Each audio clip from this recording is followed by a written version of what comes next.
It is June the 1st, and you know what happens every June. It's that time of the year where you're going to get drowned in propaganda. Um, so, why not I also drown you in propaganda? All right, so I actually stumbled across the t-shirt that's in the thumbnail. I'm not going to make a big deal about it, but we are going to talk about it.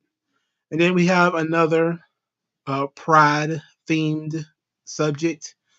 Some guy on No DQ decided to list the top 10 most successful LGBTQ wrestlers. So we're going to go through that. That's going to be humorous.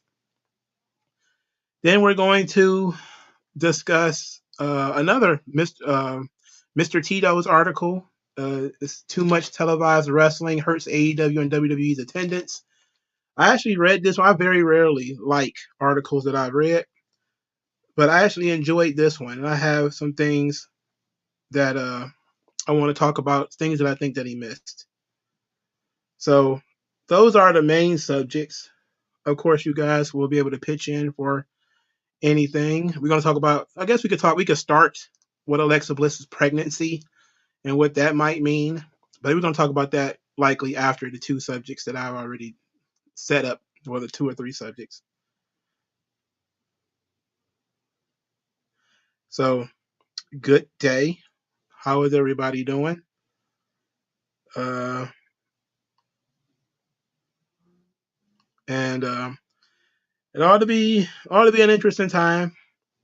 Going to try my best not to get this channel completely pitched in the bin today, because I mean it is what it is when it comes to this kind of stuff.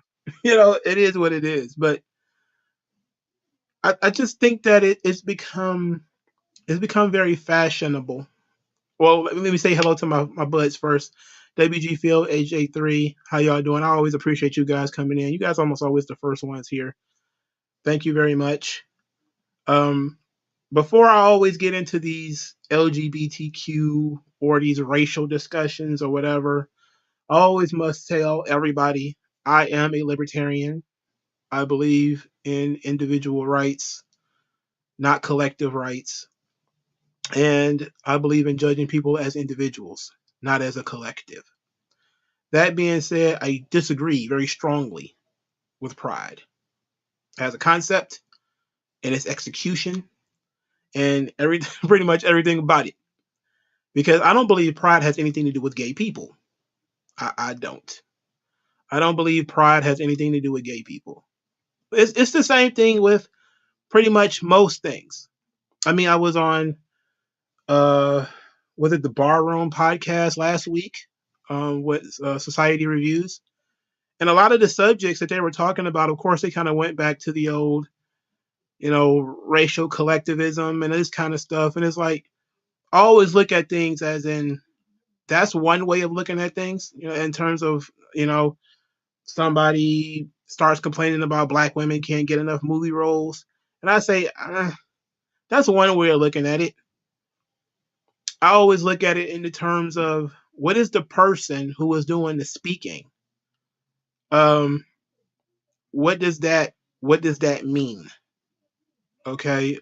Um, when you have an individual speaking in collective terms, what does that mean? Well, it means that they're trying to invoke something greater than themselves. And it's usually just base individual attention and attempts to power grab.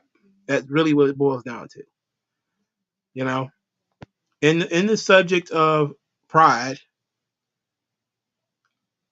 gay people are individuals. They have nothing to do with the activist class, which most of whom are not even gay or bisexual or anything of the sort. Just like a lot of the sort of trans activists, they're not. They call themselves activists for a reason. They call themselves allies. It's usually those people who are the ones that are causing most of the drama. That being said, though, these organizations basically being leeches and attaching themselves to corporations every June, it gets quite annoying, you know, especially considering it's not just in June. You know, it's one of those things where you start out with a Black History Month, and then it turns into, well, I think it started out as a Black History Week, and then it ended up Black History Month, and then it ended up being any Black history all the time, and it's like, okay, that sounds right. If you're going to be about something or for something, it should be all the time, and you really shouldn't be an quote unquote activist for it. What are you trying to bring awareness to? You know, so that's why I really want to discuss this subject, because while I don't necessarily like the shirts, I'm not necessarily a big fan of everybody deciding to virtue signal once a month. I mean, 1 month out of the entire damn year. I do recognize that there are gay wrestling fans, and they might want to wear some kind of gay themed shirt, I guess. But my thing is, like, are they going to start doing Black Lives Matter shirts? Are they going to start doing Asian and Pacific Islander shirts? Like, it's already cringe when they do like these videos with like Asuka and Roman Reigns. And you just looking at this stuff and you just be looking at it like, are you serious? like, are you even serious? And these conversations I never really had seriously anyway. That's why I say you have to be individualists, because quite often the groups that they are trying to group together are the ones who are at odds with each other. Like they had the Stop Asian Hate campaign. Remember that, right? It was like a year or two ago. When they had the Stop Asian Hate campaign, a lot of the people who were attacking Asians were Black. And they didn't say anything about that. That was kind of swept under the rug. I mean, what can you say? And that goes back to what I was saying before. Like, a lot of the allies, the people who are going to cause you the most problems, they're not even going to be gay themselves. They're going to be quote unquote allies. People who are, the moral arbiters of planet Earth. So I'm not a big fan of this shirt. I don't like that. WG Phil is right on the money. Stop Asian hate while, the coronavirus came from China, but you're not allowed to say anything about that. You're going to get taken out. This channel will get taken down. Stop Asian hate. But, Black people are being covered up in Chinese movie theaters. I mean, that ain't got nothing. But see, this is what I mean, though. It has nothing to do with the individual Chinese person. The government of China is a problem. The individual Chinese person might like the same stuff you and I like. And this is the thing that I always go on about when people are just acting up over Saudi Arabia. Like, you can take all the shots you want at Saudi Arabia as a government. You want to talk about Mohammed bin Salman, and you don't buy him as a transformational leader of Saudi Arabia. Okay, I don't. All right, but when they're attacking the Saudi fans and they're going after the commentators and stuff like that, it's like, nah, I ain't with that one. I can't rock with you on that. Even if I agree with you on something, I can't rock with you on that. You gotta let individuals be individuals, but that don't mean that individual gay people are not disgusting weirdos. Some of them are. Some of them are disgusting weirdos. As a matter of fact, I mean, and it is what it is. I mean, that applies to everybody, though. You know, it's not like one person is a weirdo. It's it can be anybody, and we're all individuals, and we should all be approached and respected like individuals, because that's at the end of the day what we are. Too often, however, though, there's guys and girls who get too caught up in their online life and they end up missing very important things, like how to treat people, how to speak to people, etc., etc. So I always want to try to be somewhat, uh, I guess respectful is the right word to use, but it's not always easy, you know? So we see these shirts that WWE has made, and they're on the website. Let's finally talk about this subject. I didn't see WWE promote these shirts. The shirts just magically appeared, and there they were. So apparently, according to some digging I did, these shirts are part of a new campaign that WWE is having with a organization called Ad Council in their Love Has No Labels campaign. Now, Love Has No Labels, which I actually looked up because I wanted to know what it meant. It's hilarious, is what it is. Here's what is on the adcouncil.org website about Love Has No Labels. Now, the reason why this is important is that $7.50 from each item sold will be donated to Ad Council's Love Has No Labels campaign. So $7.50 off these shirts, which are $30. These shirts are $30. Less than a third of that money is going to these organizations. But they don't have any children's shirts. They just have men and women. So that helped me out, because if they'd had children's, this might be a different conversation. It might. But you never know, what people might be thinking. But here is what Love Has No Labels. This is on their site. It says, hate crimes are on the rise, and yet 85% of Americans consider themselves unprejudiced. Bias and discrimination are among the most pressing issues facing our nation today. Love Has No Labels is a movement to promote acceptance and inclusion of all people across race, religion, gender, sexual orientation, age, and ability. We should probably underline sexual orientation, because what does that mean? If you can make up your own sexual orientation, you can make up your own gender, I got to respect that. I reject that notion. It says, throughout its duration, Love Has No Labels has opened a dialogue about our implicit biases, our assumptions, stereotypes, and intentional actions towards others based on their perceived differences or labels, and erodes those biases by flooding the market with diverse images of love. Diverse images of love. Well, isn't that nice? We believe love is the most powerful force to overcome bias. Together, we can create a more inclusive world. Well, isn't that peachy?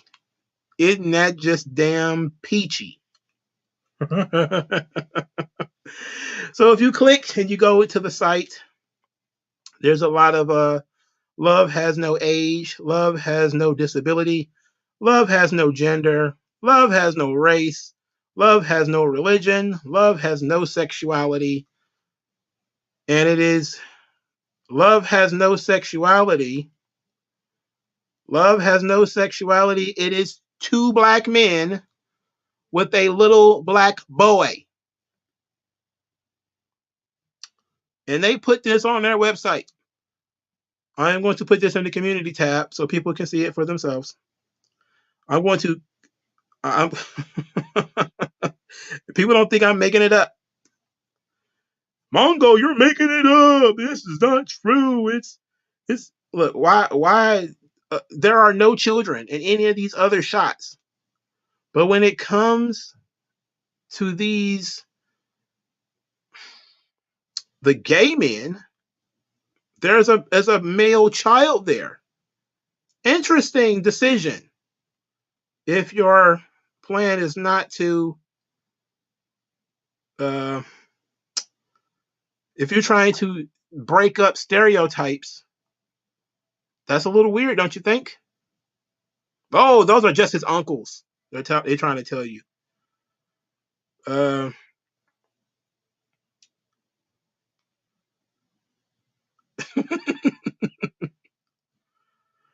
uh, oh boy. Oh boy.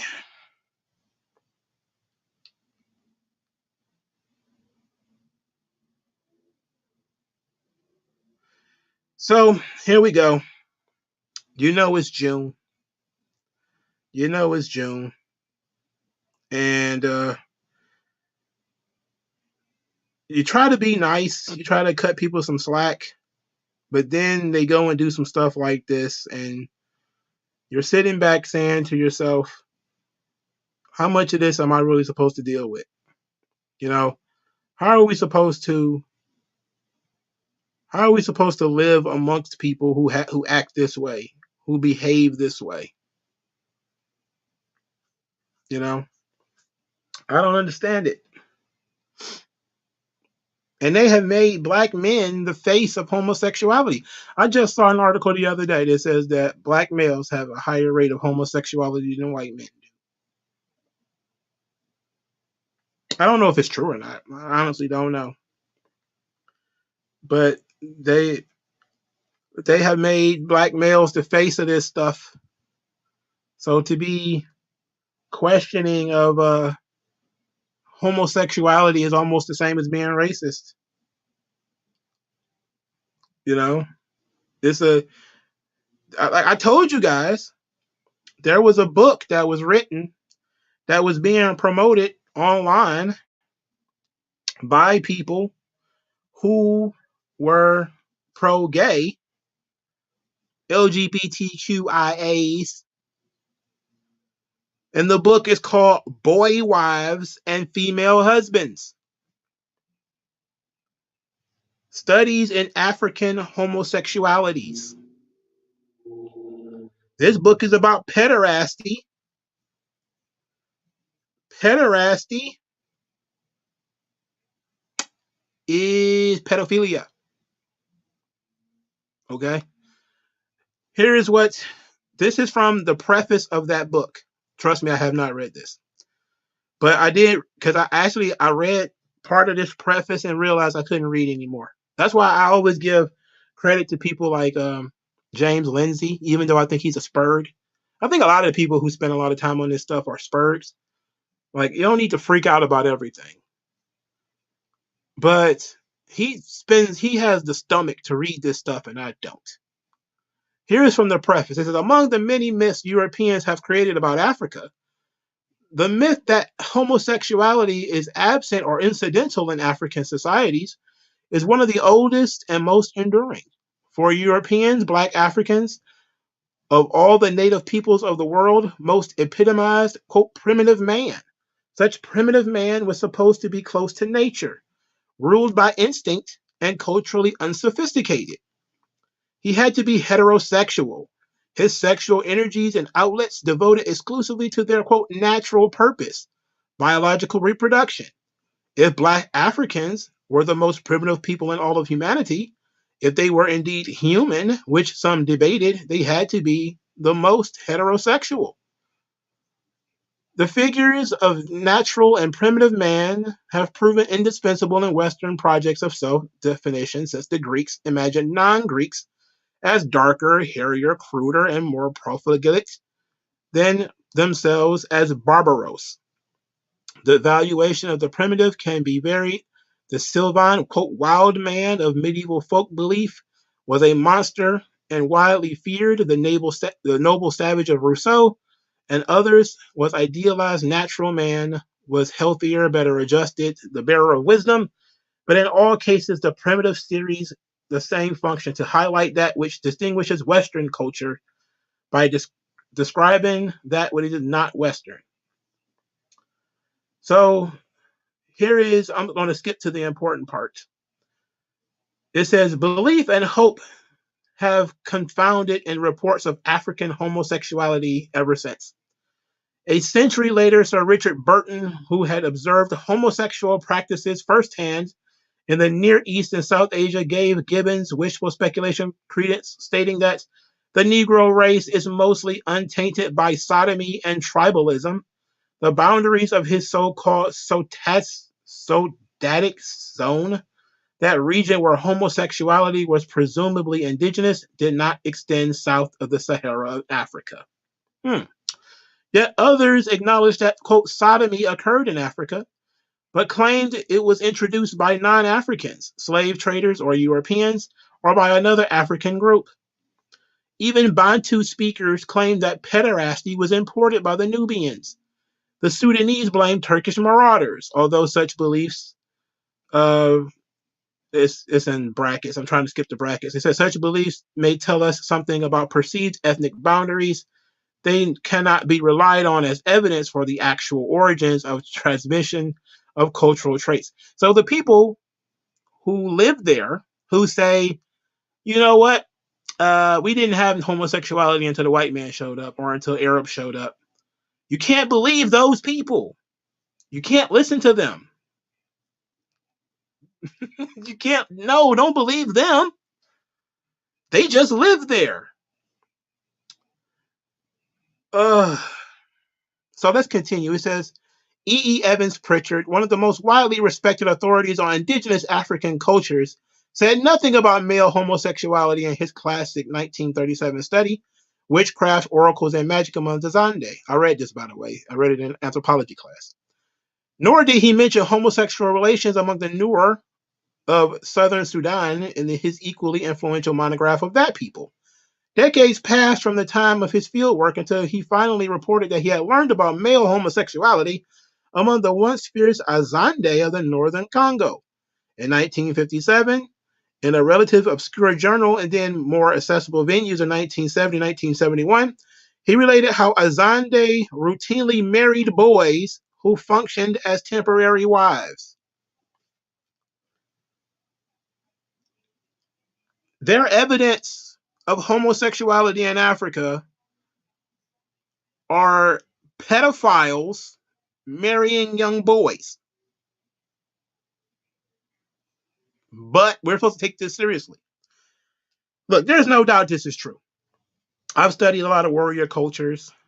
I know that there's a lot of pederasty, quote unquote, in those societies. Now, saying that pederasty is pedophilia is a bit much, let's say, because it could mean some kind of mentorship. It didn't necessarily mean sexual, but quite often it means sexual.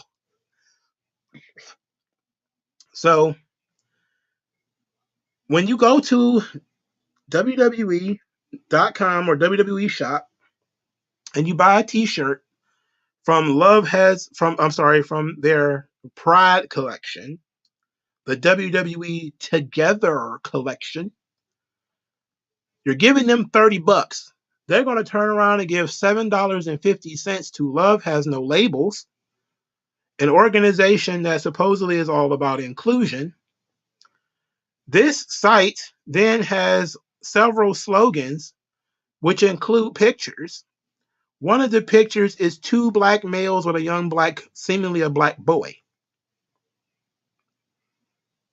I'm sorry. I'm looking at this and just kind of like, why? Why? They're the only black men on this thing too. I'm flummoxed by this. So this whole thing is all about how you can take action against different types of hate and support various communities. All about how you could help out if you so desired. Who the hell cares about this crap? All right. If you treat people normally, 9 times out of 10, you won't even know whether they're gay or not until they tell you, unless they're acting a fool. But I always find it very bizarre that people use hate crimes. They say what the Love Has No Label says hate crimes are on the rise, and yet 85% of Americans consider themselves unprejudiced. Well, when you define hate crime as two people getting into an argument, then or two people get into a fight, one of them happens to be gay, all of a sudden that's a hate crime, then yeah, I'm pretty sure hate crimes are pretty high. But if you define hate crimes as people who only do something because they hate one group, I think you'll find that most of this stuff is not true. No, I will not be watching basketball. I don't watch basketball. I never watch basketball. So now you're in the know that there are WWE is going to. I don't know. I don't know. It hasn't made television, but we do know that they had, the whole Pride thing. What was that, WrestleMania 34 in New Orleans? Was that, or was it 30 in New Orleans? Which one was it? Where they had the Pride group on stage and they killed Finn Balor's push because everybody looked at him as the weirdo. So this not even the first like gay themed shirt. They did the Balor Club is for everybody thing. They do this occasionally. They pop up with it. So that's another reason why I'm not going to flip out. The rainbow has it has biblical significance to it, which is why, they took the rainbow from you. It has biblical significance. God's promise to never flood the world again.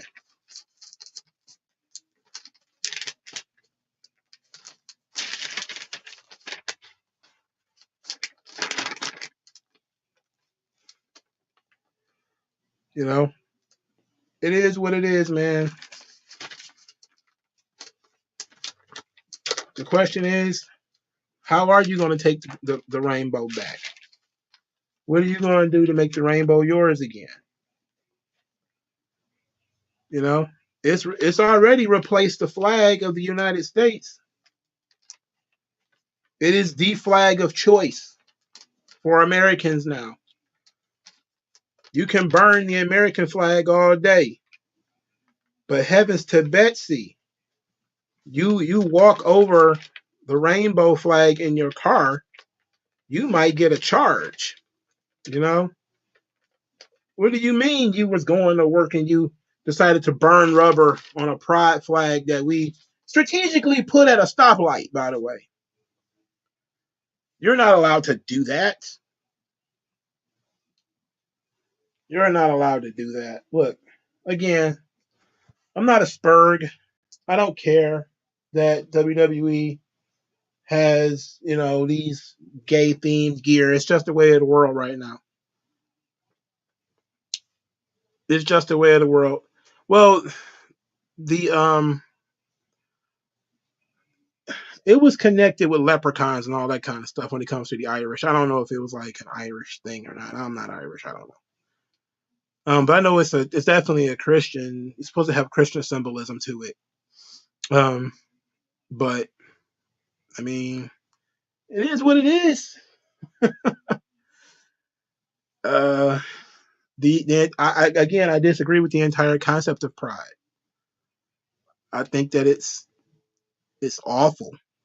You can be who you are, but if you want attention, then you need to go somewhere else because you're not entitled to everybody's attention. You're not entitled to everybody's acceptance. And I don't know where we got this idea that everybody has to accept everybody anyway. Where did anybody get this idea that I have to agree with your way of life? You have to agree with my way of life. We have to, like, where did that stuff come from? Like, individuals have individual differences. They have individual likes and dislikes, individual desires. Why does everybody have to like what everybody like? No, that doesn't work. And that's why I say you have to be an individual, man. You have to see that other people think differently than you are. They live differently than you do. And that's where the respect comes from. But just because somebody respects, like I can respect, let's go to the extreme. Somebody like Nyla Rose or somebody like Giselle Shaw. While I don't respect their decisions, as people, I don't think anybody should do them any harm. And I think that if you was to ask folks, almost 100% of people would say, "No, you shouldn't actually, bother this person just because they choose to live this way." When you start raising people's ire, is when you start making it when they start making the demand, not asking politely, but making the demand that you adopt their worldview. Their worldview being that there are women. And that's when we're all at cross purposes. Because you can live your life any way you want to. You can have your own system of friends, and you guys can put together your own little language, your inside jokes and everything. But when it comes to the outside world, we got to deal with reality. And we got to start saying, I'm sorry, Giselle Shaw is not a girl. Giselle Shaw is not a female. All right? Sorry. Those are the facts. If you can't handle that, it's too bad. Does that mean that you need to hit Giselle Shaw over the head with a bottle? No. Hell no. It wouldn't matter what unless Giselle Shaw is a pedophile or a rapist of some sort, then no. Just because Giselle Shaw is male, presents as female, does not mean you should do Giselle Shaw any harm. But that doesn't mean that I have to agree with Giselle Shaw. Nor should Giselle Shaw seek my approval. That's the thing about freedom. That's the thing about being an individual. Not only can we disagree and go our separate ways, but it's also a situation in which it's mutual respect. That's the only way this thing works. You wish to be viewed in one way, I wish to view you another. Okay, we don't have to interact. But when you start trying to get people fired from their job, when you start getting people harassed, now we're in a different mode. We're in sport mode now. We're in competition now. And that's where you get people who do want to go into Target and tear up the pride section and throw it down and kick it over. Is because, they're tired of seeing people rip the pages out of Bibles, set the American flag on fire, and then you're supposed to be in awe and respectful of, the pride designs. It's like, it would be so much easier if everybody could just respect everybody. But it's not possible. There's too much tribalism, too many people with too many egos, too many folks who think they're entitled, that they're an oppressed group, and it doesn't work that way. It just doesn't work that way. But you know what they say, man? It's always pride before the fall. And the United States might be in some trouble because we got pride up the wazoo,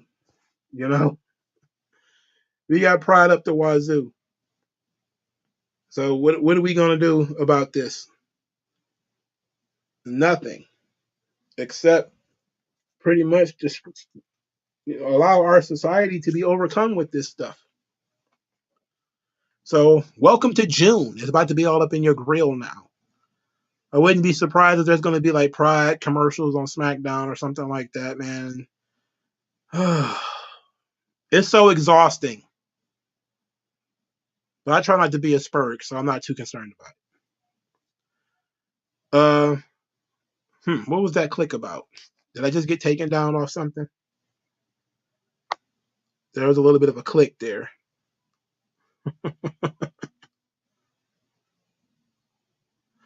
So All right. Let's go to you guys. Let you guys respond. Then we're going to move on to the second part of our pride thing today. It says pride has ruined June. That is absolutely a fact. It has absolutely ruined the entire state of June. You can't go anywhere now. You know, just can't go anywhere without having that stuff thrown in your face. And it's like people don't understand that the fake positivity that's around it, like love has no labels. That's all phony. It's all phony. Come on. That stuff's not real. It's not realistic. And that's really what pisses a lot of people off is how phony it all comes across. All these people who are we're just about love and we're just about inclusion and making everybody feel happy. That's why you attack folks, on social media and people who support your organization and support what you believe. You never ever ever hold them accountable for the negative and non-inclusive things that they say. They're never held, accountable for that stuff. They could have a history of being anti-white a mile long. You'll ignore it. They could put the Bible in a toilet. You'll ignore it.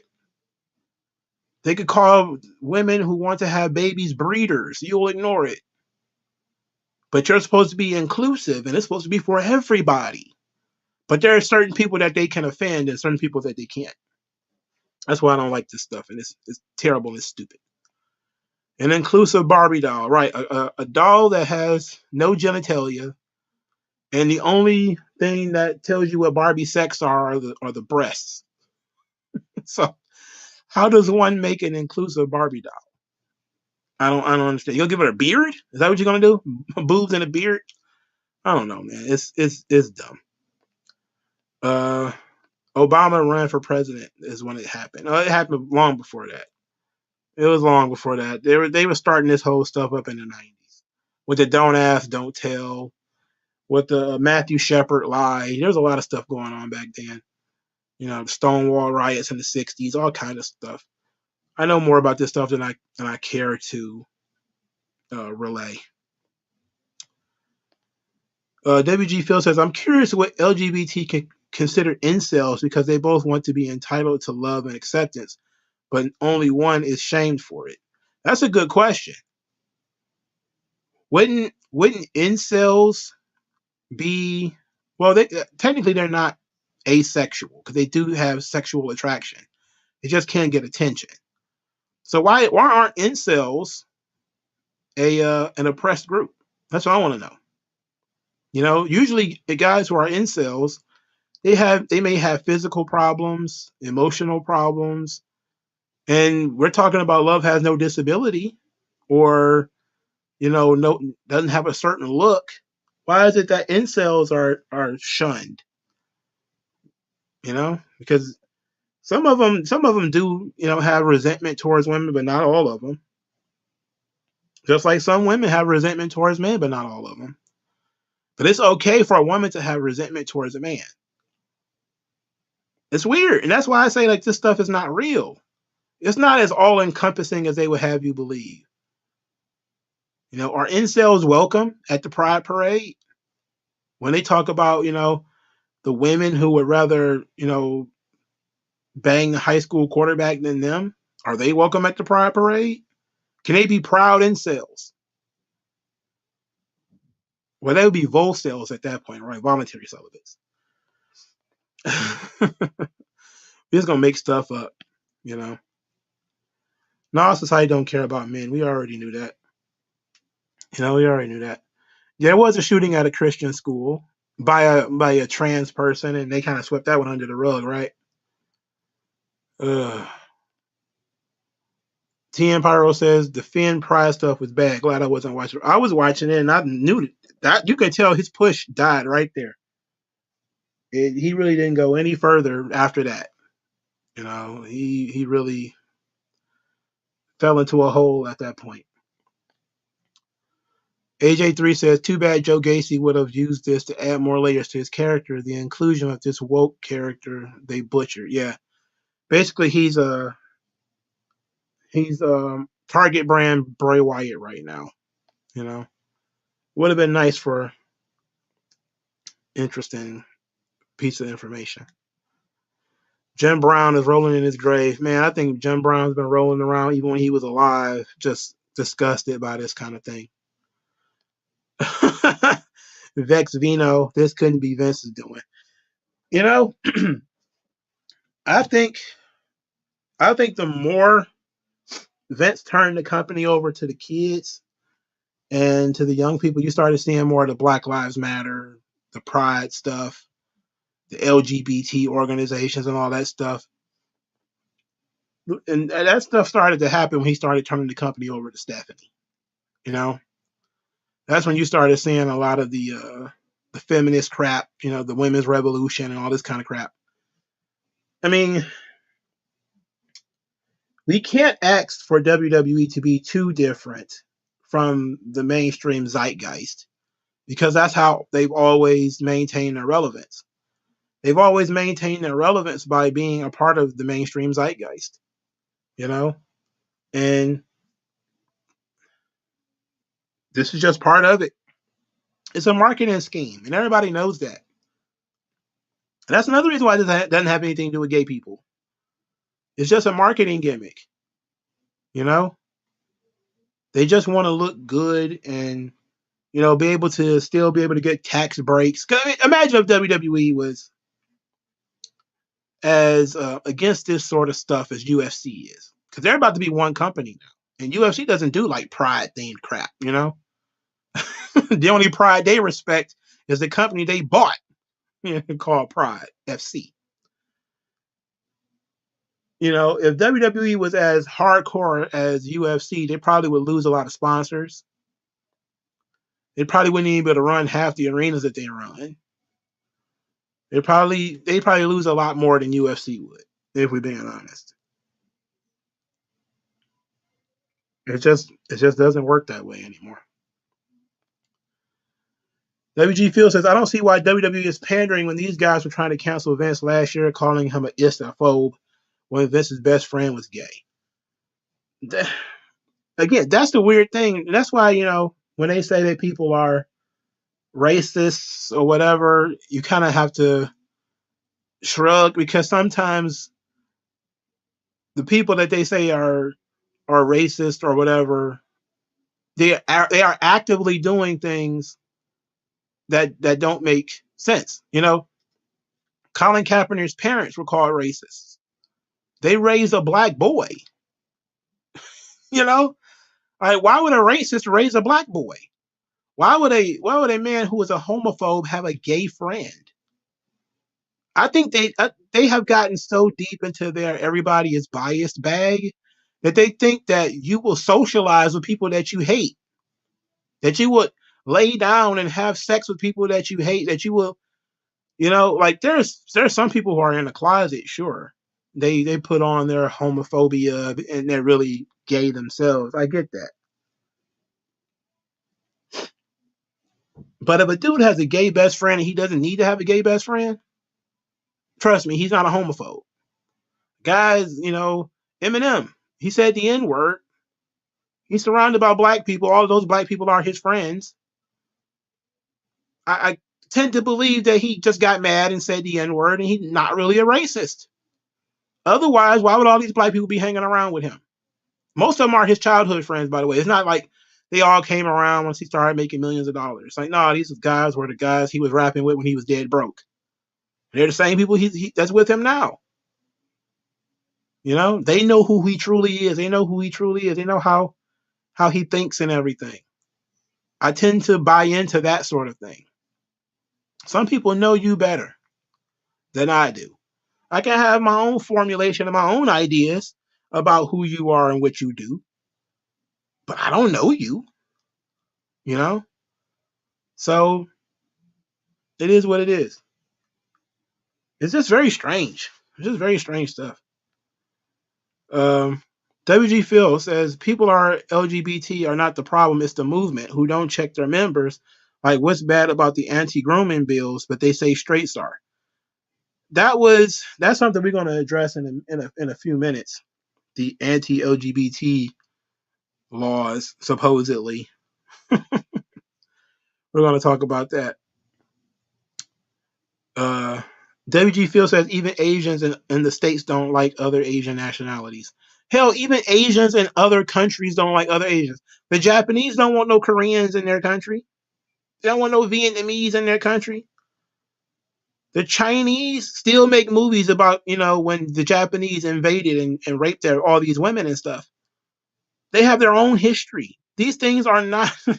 That's the thing. Another thing about liberalism, it's pie in the sky utopian garbage that has no basis in reality. In reality, most of these people just tolerate each other. You stay where you are. You stay. I'm going to stay where I am. The two shall not cross unless in ways that we talked about beforehand. You know, because there's history all over this joint, all over the world. You know, the French invading the British invading the French, them invading the Swedes, all this kind of stuff, and everybody's kind of like, look, just stay on your side of the fence. It ain't meant to be everybody to mix together. That's not how it was meant to be. You know, some people like things one way, some people like things another way. That's why we all should have individual homes, and we shouldn't have to live in mega city one like the left. The leftists want us to live in towers, where everybody's your neighbor. It's like that's not no. Because I don't want to live next to people who are smoking meth. All right, I don't want to live next door to crackheads. And we all have to accept each other. Like look at California. You got crackheads and heroin addicts passing out on the street while babies are trying to go to school. And these ain't even poor areas. These are like middle class areas. And you're like, Jesus. It's one thing if it's the slums, but this crap is creeping up. Nobody wants to live like this. Everybody wants to have their own space. We're all individuals.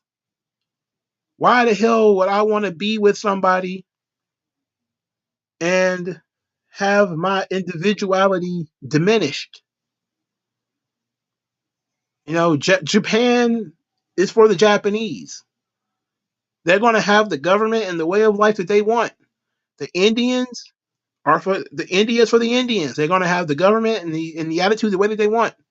So when the Americans are upset about Uganda passing an anti-gay law, mind your business. Mind your business. All right? So let them do them. You know? You hope that they would wake up one day and they would decide, individual rights, yada, yada, yada. But if they're not going to do that, guess what? You just do what I always suggest. Open the door and let the people who want to get out, get out. Hey, we're willing to bring, the Congolese who are going to be affected by this. We're willing to bring you here. This is the best you can do. You can't just go over there and try to bribe them into becoming gay friendly. That doesn't make any sense. Why would you do that? Why does it matter to you that they would so much? That's one of those things that you got to ask the question, like, why does it even matter to you so much that other people accept homosexuality in their society? Why? It just doesn't matter that much. Like who cares if women can't drive in Saudi Arabia? Are the women complaining? Or are you complaining? The guy who doesn't have to live in Saudi Arabia. I don't know. It's goofy as far as I'm concerned. Um,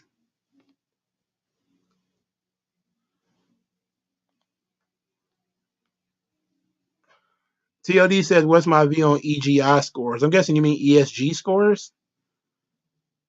It's I don't know what EGI means, but ESG, I haven't quite figured it out yet because I've seen a lot of people who say that the ESG scores they don't mean that much. I did check WWE's ESG score. It's like a 15.55, which they say is low.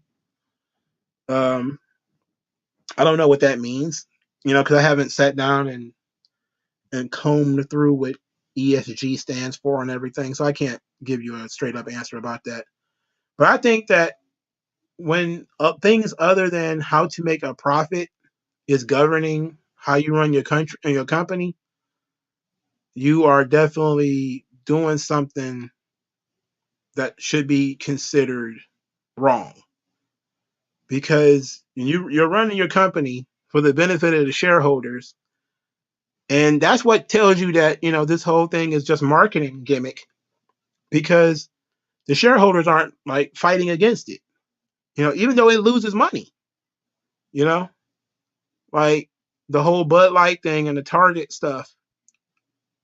How are they losing money, but they're not willing to turn it around? So my thing is that I believe there's some kind of backdoor funding that's coming with it.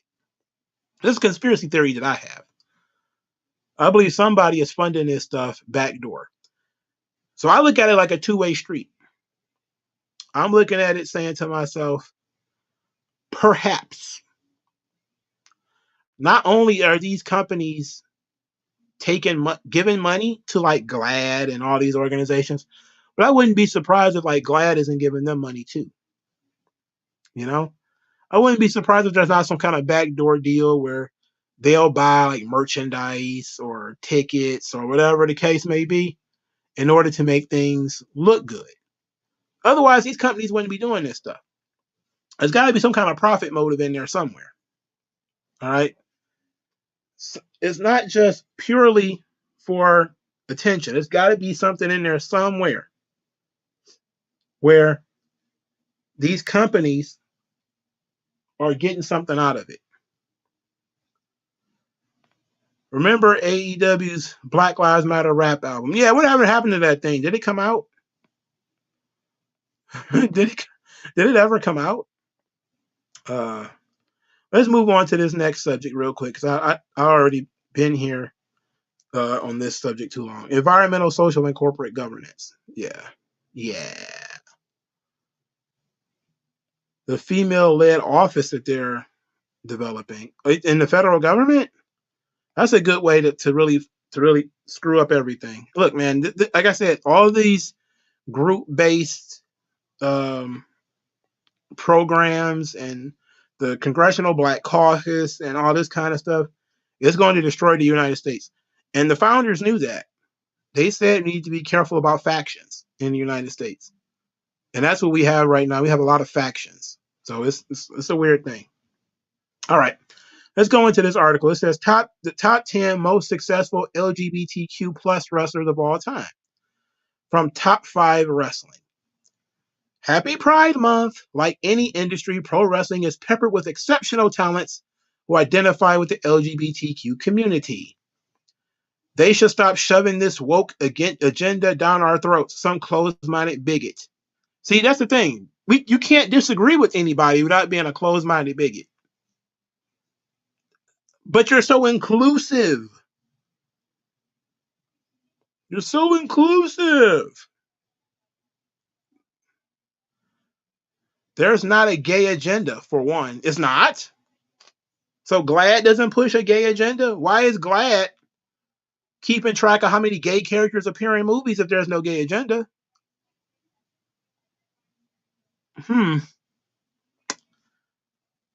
Very weird. Every corporation in the goddamn country start turning their logos into flags in June, but there's no gay agenda. It's not real. But if it is happening, good.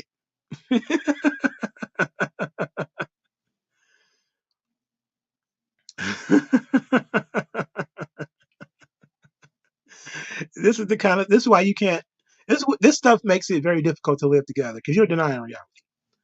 As of this writing, there are 491 anti-LGBTQ plus bills floating around in the U.S. House and Senate. Last time I checked, there are currently 0 bills aiming to attack your preferred way of life if you are cisgender, male, or female. That is false.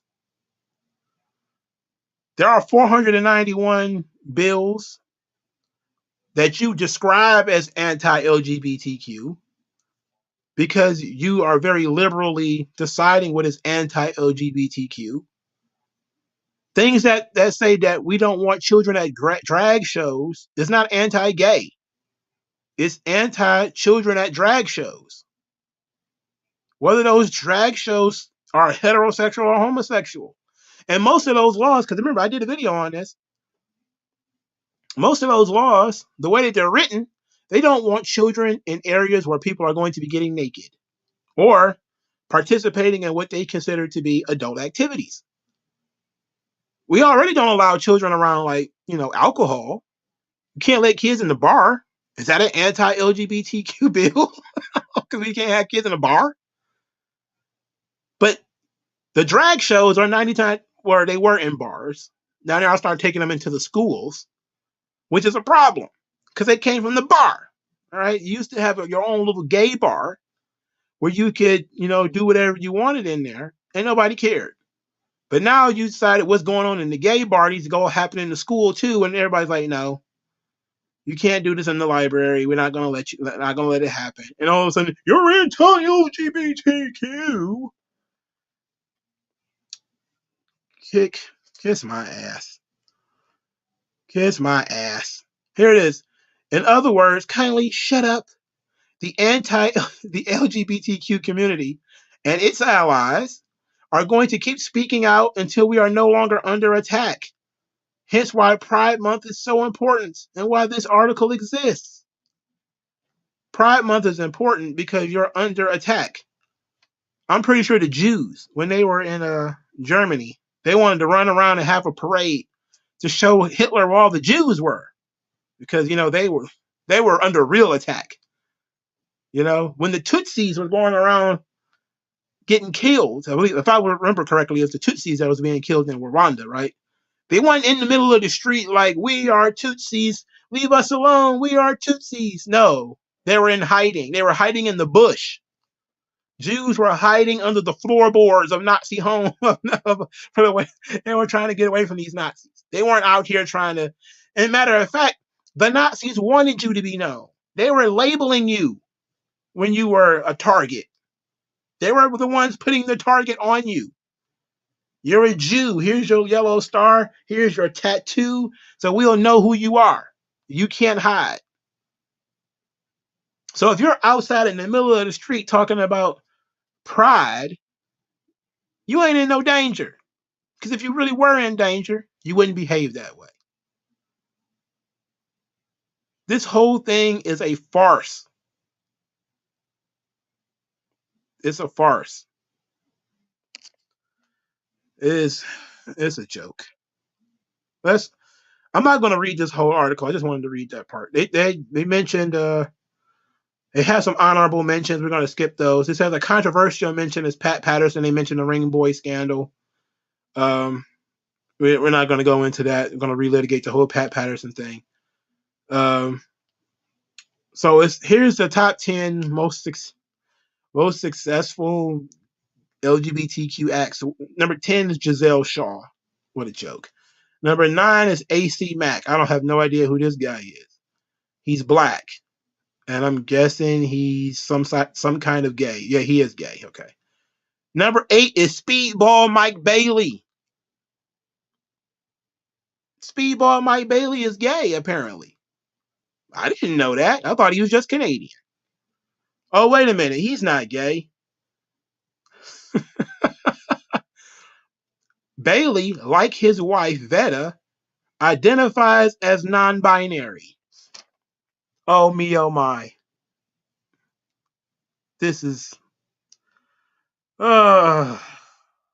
he's non-binary. You know what it means to be non-binary? Saying you're non-binary. It literally doesn't exist. It's not a real designation. it's literally like a little girl inviting you to a tea party and she just makes up the rules as she goes along, The tea's not real, but you have to drink it like it's real. Non-binary doesn't fucking exist. It's not a real thing. All right. Number 7 is Nyla Rose. Number 6 is Vanny. I have no idea who that is. She's a Japanese wrestler. Number 5 is Shayna Baszler.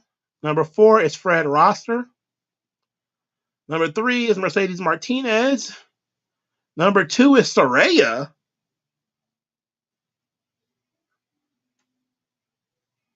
What?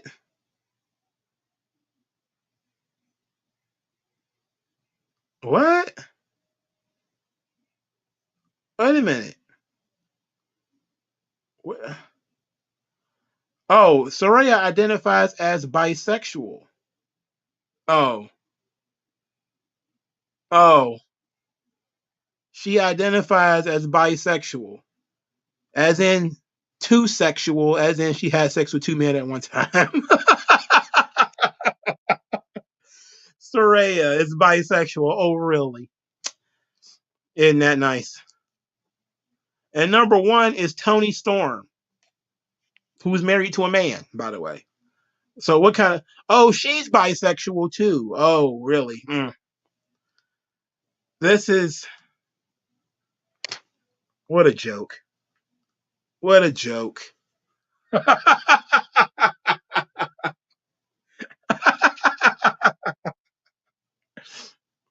Soraya and Tony Storm.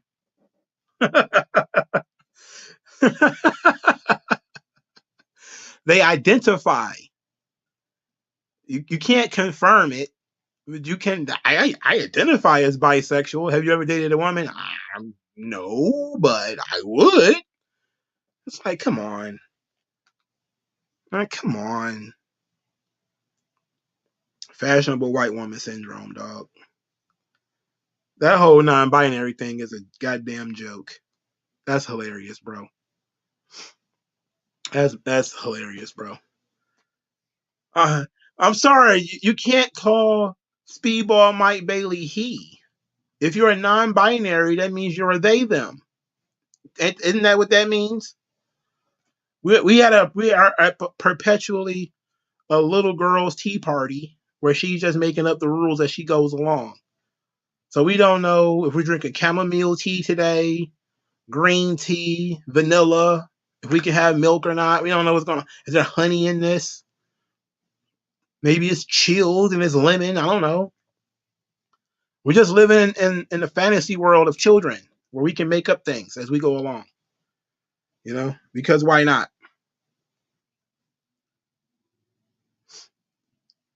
That's the weird thing, right?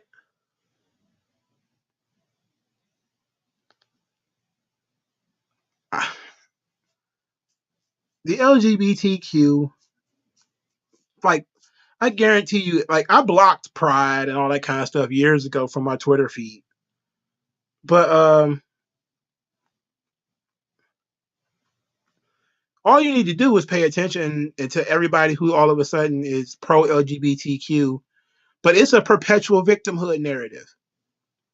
There is nothing that you can say or do that will stop them from being victims. You can give them billions of dollars. They could have control of Hollywood, which they do. You can get the same thing with the Jews. They can have billions of dollars, have seats in every major corporation, marketing gimmicks stretched out from here to goddamn Venus. They'll never stop being victims because that's how they make money. They'll never say that's enough. It's the same thing with black people. There's no difference. The NAACP, the Urban League, Black Lives Matter, all of them, they'll never say, you know what? We're not oppressed anymore. Here's all your money back, and I'll just go get an office job. Like a real job has some level of completion to it, right? Where something is finally done. That's what a real job is. If you're writing a story, there comes a time where you have to write the end and put a period there, and you're done with it. You're mixing concrete in the street. There has to be a point where you're actually finished. You make videos. There has to be some kind of point where you actually publish the video and it's over. When it comes to activism, it never fucking ends. Ever. It never ends. There is no victory. There is no the end. It's perpetual. Forever. Forever. So, no, they will never say we're no longer an oppressed class. Once you create that narrative and allow that narrative to run wild, you have perpetuated this forever. There's no, there's a profit motive to it, but there's no end in sight. There's no victory. There's no, even in war, there is a victory or something that to be won or to be had, a level to which you can say, we don't need to go any further. Even Alexander the Great, who conquered most of the known world, got to the point where he just said, damn, there's nothing else for me to conquer. There's nowhere for me to go. He reached a natural end. Napoleon, Hitler, all these people, they reached a point where they couldn't go any further. Either their empires collapsed, they finally lost some wars, or whatever the case may be. Everything has a natural end except this activism shit. This shit just goes on and on and on and on and on until apparently everybody is an oppressed class of some sort. You know, it never ends. Like, what other industry is like this? I guarantee you, there's doctors who wish their hospitals would never close. You know, but hospitals close. Hospitals, they run out of money. You know, doctors are sometimes unemployed. They have to look for new jobs. But this activism thing, it never ends. The grift never ends. The grift is perpetual. The grift is forever. The grift is forever. There's never going to be a point where you're going to hear them say, we've done enough. There's how I wish somebody would sit on the stage and ask, how long has the NAACP been in operation? And ask them people, if it takes you more than 30 or 40 years to achieve your goal, either something is wrong with your goal or something is wrong with you. Right? It shouldn't take you 40 years to do anything. You know? It shouldn't take you 40 years to do anything. If you're for the advancement of colored people, are we not seeing more black millionaires and billionaires created every day? I mean, the NBA is going to turn more black boys into multimillionaires next year than probably there has ever been since the creation of the NAACP. And yet they'll never say, yeah, that's enough. We've done enough. There's organizations where the colleges are now female dominated and they're still considered an oppressed group. How? Oh, because of power dynamics. Oh, really? So now we're shifting the goalpost. We went from there was not physically enough females on campus. There must be something happening where we're not letting enough females on campus. So now the campus is mostly female, and yet it's still the boys who are the problem. Because there's never a stop point. It is a perpetual machine that must live forever. Yeah, the fight never ends. The fight is all it's and that's how you know when there's some bullshit in the game, right? Like I said, I work in the hospital, I work with mentally ill people, right? There's always going to be mentally ill people. Those people are always going to exist. There's nothing we can do about that. But it's not a grift. You know, those people are really mentally ill, and they'll be mentally ill their entire lives. It's a system in which we try to help them manage their mental illness. Okay? That's the goal. The goal isn't the obliteration of schizophrenia or a bipolar disorder, because that's impossible. It could be caused by drug usage. It could be a chemical imbalance in the brain. It could be traumatic brain injury. It could be, traumatic events in your life. It could be anything. These kind of things happen. But we do get to a point where we call it baseline, where this individual person We can't help you anymore. We're not a long-term hospital. You can't be in this joint for 8 months, right? You just can't be here that long. So we get you to baseline, and then we pawn you off to somebody else. One way or the other. You go to a long-stay hospital, or you go to a community mental health organization where you do your outpatient treatments and all that kind of stuff. But even in a for-profit hospital, we realize we can't treat people forever. There's limited resources. Okay? We can't just keep pumping the same people full of Seroquel every goddamn day. It's just not going to work that way. Apparently, what we're doing is not working. We're going to pass this person on. This is a for-profit venture. But when it comes to these activist organizations, the black organizations are the worst, because these neighborhoods are worse now than they were when the NAACP was created. Like the black people in general are doing better. But a lot of black neighborhoods, like in Baltimore, Chicago, Detroit, Oakland, St. Louis, Kansas City, etc., are worse than ever before. Fort Wayne, Indiana, Gary, Indiana, they're worse than ever before. And these organizations, they don't do shit. The grift never ends. They're always talking about police.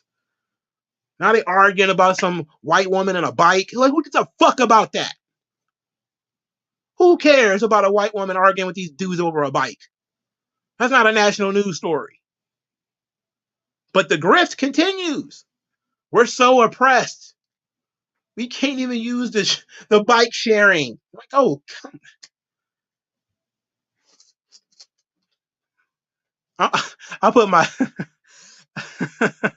I keep acting like y'all can see me, but you can't. But I'm just sitting here like shaking my head like, bruh, you would think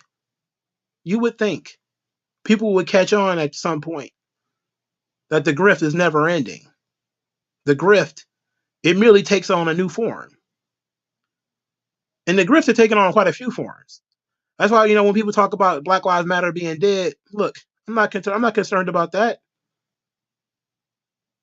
The grift continues.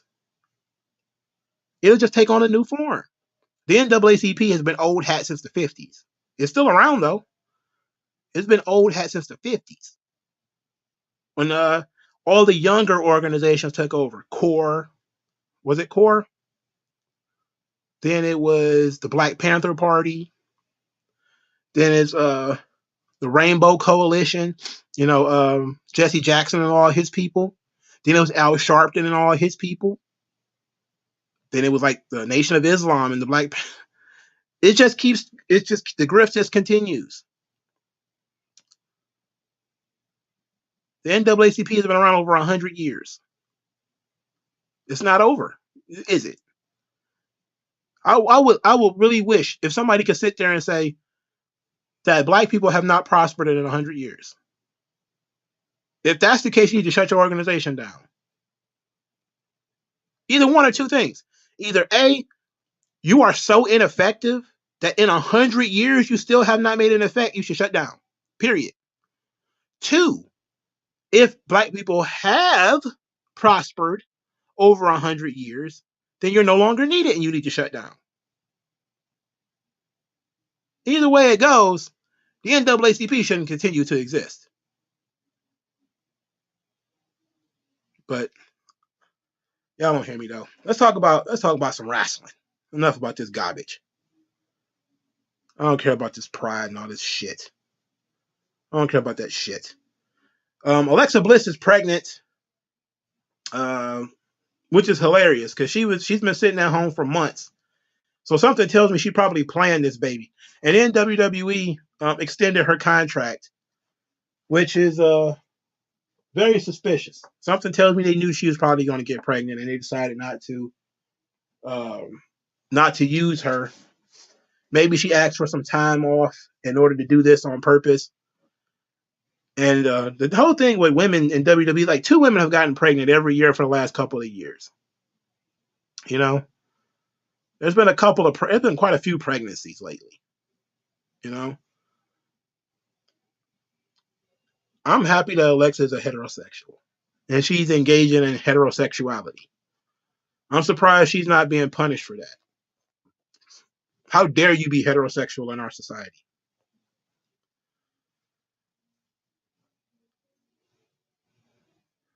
So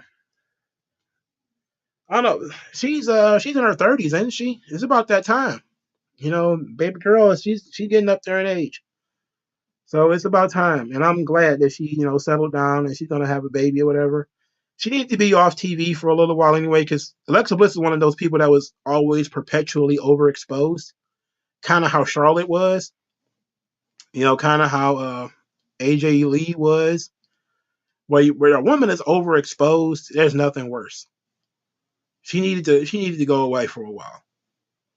And when she came back, like around, I don't know, was that Elimination Chamber or something like that?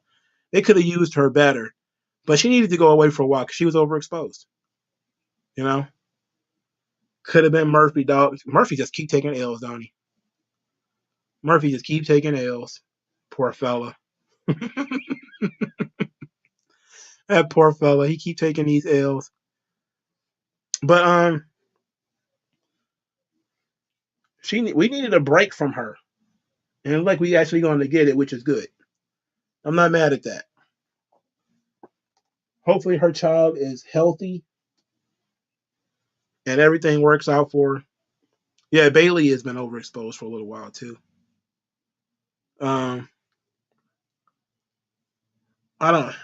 Bailey ain't gonna get pregnant though. Auntie Pam, I don't think she ever gonna have any kids. I think she's just gonna forget it, and or she might be like a Molly Holly, where she might have kids after she retires or something. Bailey also comes across as a sort of LGBTQ type to me. I don't know. I always got that energy off of her. Like Bailey's like half a stud. That's just me though. But I don't know that girl. So she just might be tomboyish. Um, so I'm glad Alexa Bliss is going to be gone for a while. I'm glad she's expanding her family. Hope everything works out great. You know, she just seemed like the type she's going to name her baby something weird though. Like the baby's going to be named like Haley Marie or some shit like that. It's going to be some kind of creepy stuff. I already know it.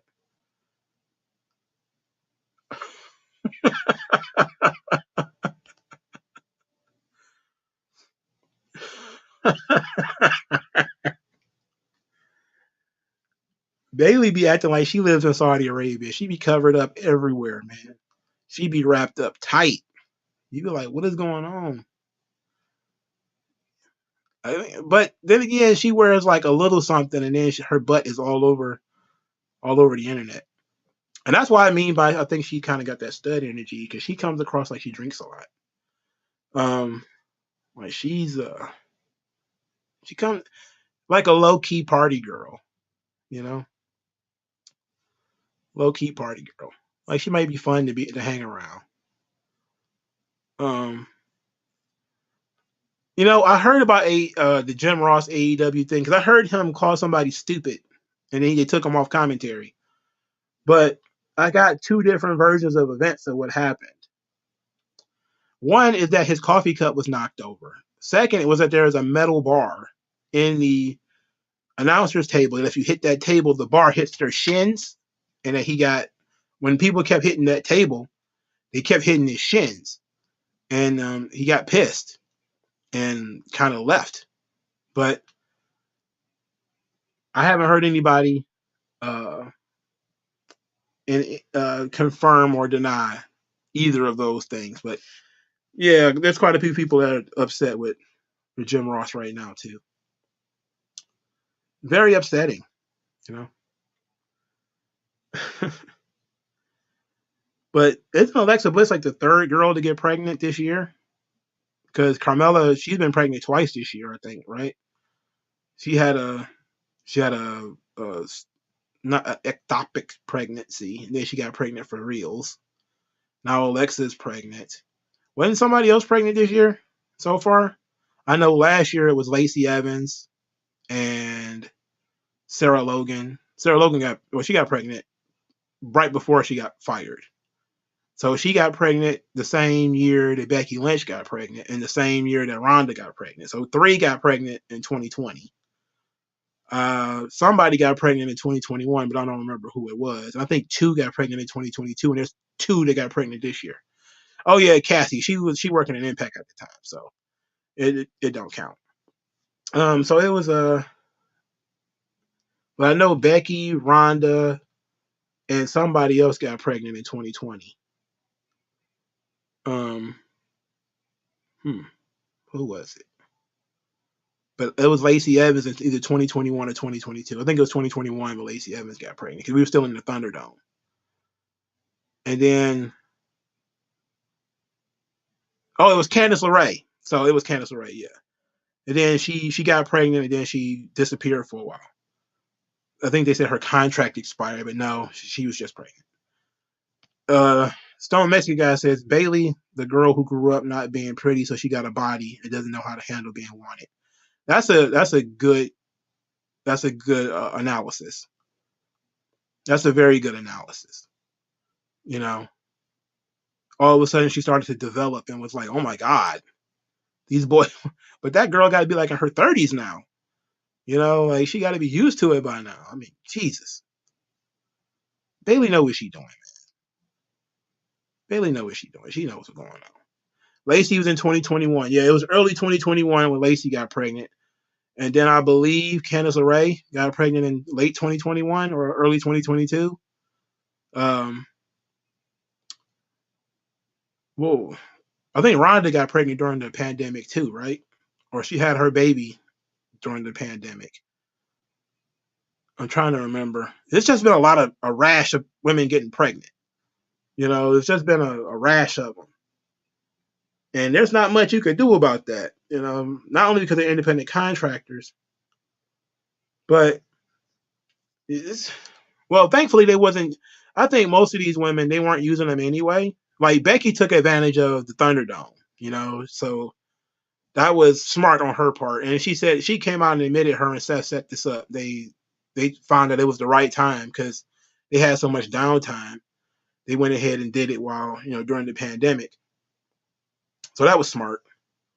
You know, that was smart. At least they weren't in the middle of a push or anything like that. Didn't Charlotte get pregnant too? Oh no, she went. She had her boobs done. Because I know she was gone for a long time too. I thought she might have been pregnant, but no, it was like her boobs were leaking or something like that. But Alexa Bliss is like another one of the long running women that got pregnant in wrestling, especially in WWE. Who's next? We should do like a bet on who's going to be end up next. You know, I think Nick Khan says he wanted to have a lucha show, like an NXT Mexico. I think what he wants to do is basically like a lucha themed show. That's what I'm thinking of. I'm not thinking like uh, an entire promotion, but I wouldn't be surprised if that's what they want to do. I wouldn't be surprised at all. She had a false positive according to Andrade. Oh, okay. Yeah, cause I knew it was something. She was gone for a really long time, and because Carmella was gone for a really long time too, and then they said she had an ectopic pregnancy or something like that, and then she came back. She was back like 3 weeks, and then she got pregnant again.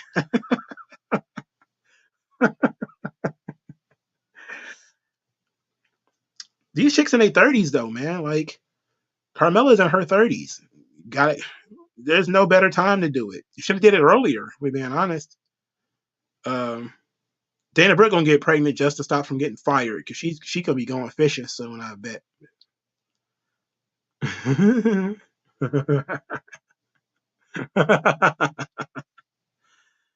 um, I'm very interested in what's going to happen. We should have like a pool. I think it's only fair if we use only married women though. Only married women that's going to get pregnant next. How many women in WWE are left that are pregnant? I mean that are married. Um, because it wouldn't be fair to have like girl with boyfriend gets pregnant. That'd just be irresponsible. That's irresponsible as hell. Maybe Chelsea Green. You know, maybe Chelsea Green to be next because she's like in her early 30s. She's married. Let's see who's most likely. Who is more likely to get pregnant, Shayna Baszler or Sonya Deville? Who's more likely to get pregnant?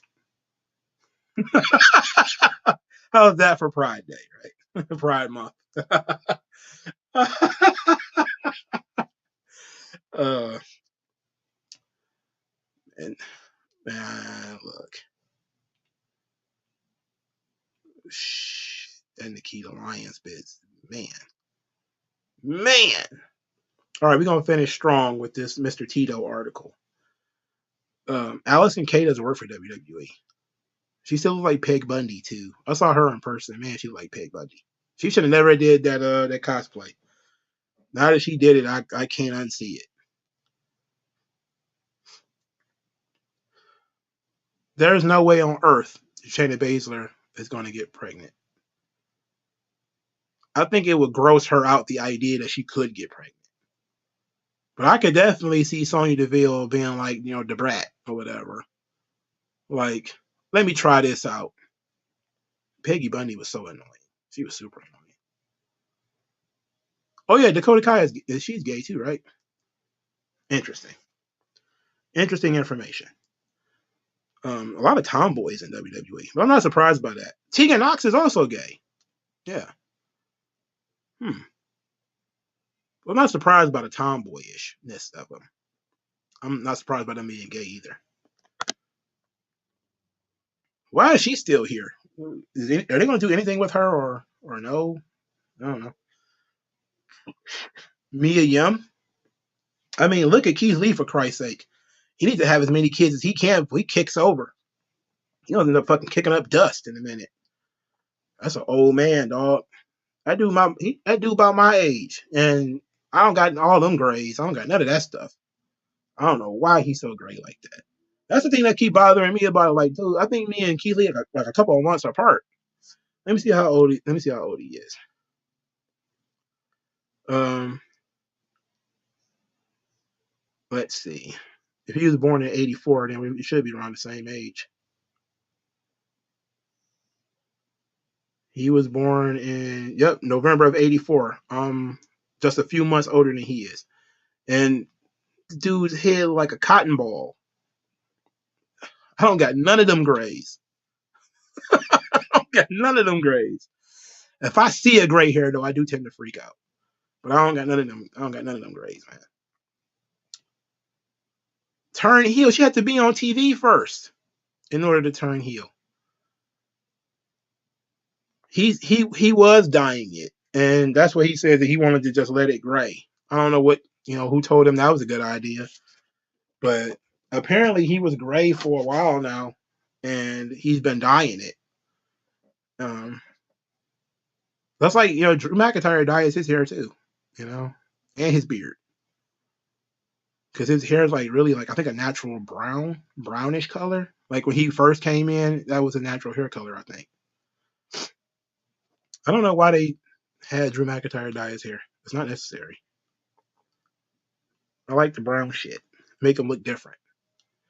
All right, let's go into this, Mr. Tito. Too much televised wrestling is harming AEW and WWE's attendance. Now, I'm gonna try not to read this whole thing. I just kind of want to read his biggest points, and then I'm going to respond to them. So this is from May 31st. This is from yesterday. He says, "Am I the only one who isn't excited for the debut of AEW Collision?" Then he starts talking about this is not about CM Punk. He says, "Does AEW really need a third wrestling show when its main Wednesday primetime show on TBS, which is available in about 85 million homes, struggled to achieve 900,000 viewers lately?" Then he says he starts talking about the law of diminished marginal utility, which is called the law of diminishing returns. About if you have a slice of pizza, one slice is great, but by the time you get to four, you're not getting the same level of enjoyment from the pizza. All right, so it says, for a wrestling context, you're a dedicated fan. You love wrestling as your hobby in many ways. Maybe you're a fan of AEW or WWE. These started selling during the 90s. You only had a primetime show. Demand WWE was Monday Night Raw, and it was only 1 hour. Then in 1997, it was 2 hours. It forced WWE to go live every other week because of WCW. However, by late 99, WWE's wanted to debut SmackDown to impose another night of 2 hours worth of primetime wrestling to watch. What did everyone complain about during the 2010s? Raw being 3 hours.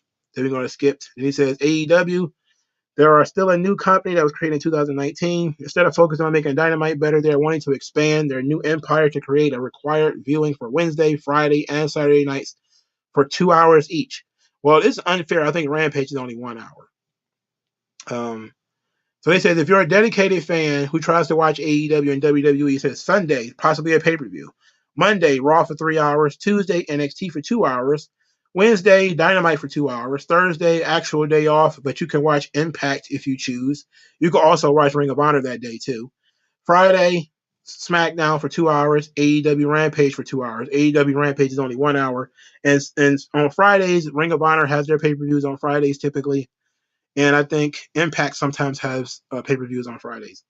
Saturday, possibly a pay-per-view. AEW Collision for 2 hours. Who, besides content creators who make a living reporting and reviewing said shows, has that kind of time?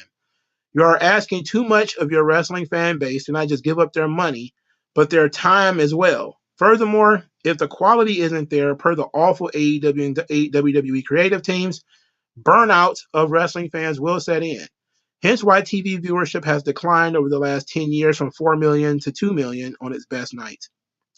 So he starts talking about the law of marginal utility, of there being too much wrestling on TV, and it's lowering TV ratings. It says, for the attendance, WWE has been tarping off the upper decks for years while using a bigger entrance to block off about a third of the arena. Thus, they make about 5,000 to 10,000 seats available for most of their shows. Worse yet, the WWE refused to reduce prices and are relying on loyal WWE fans ponying up to hard-earned cash. Then you get to AEW, who struggles to fill 5,000-seat arenas often and heavily papers their audience with comp tickets or ridiculous $4 for $40 deals or free meals with tickets bought. Even with cheaper tickets, AEW still cannot fill North American arenas. Why? Because time equals money. And attending an event live not only costs money, but it costs you your time as well. Driving to a big city may take hours. Getting out of that damn parking lot is even worse. Then he says, the Observer Boys will blame recent attendance photos as it's been on the card camera side. Then he says, go back and watch older pictures of arenas from just 10 years ago, and entire sides weren't blocked off for the camera. Wrestling promotions don't use sound from that hard camera anyway, so thus can allow fans to be around them, particularly behind them, which the WWE and AEW now blocks off because they cannot sell tickets. And he says, as I've told you for years, lower TV ratings will equate to lower demand for everything. As an indicator for pro wrestling, lower attendance, lower merch sold, lower mentions of pop culture. Why do you think that WWE overpays for Lashley, Bad Bunny, and Logan Paul? Because nothing else is drawing interest because WWE has overexposed their own product.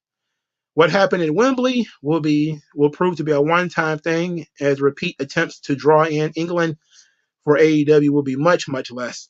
The North American tickets are painting the true story. So this is actually a pretty good article here. I'm skipping through it. And he starts talking right here about the rights fees. He says, while receiving almost $3 billion over 5 years for the WWE to air its content on USA Network, Fox on Peacock seems impressive. It says equating to about $600 million per year. They are actually getting low balls when compared to other leagues. And he gives a list of other leagues like the UFC, NBA, NASCAR, etc.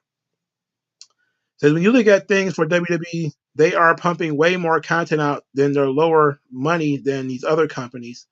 Between Raw, SmackDown, and NXT, they're pumping out 150 2 to 3 hour shows per week for USA and Fox.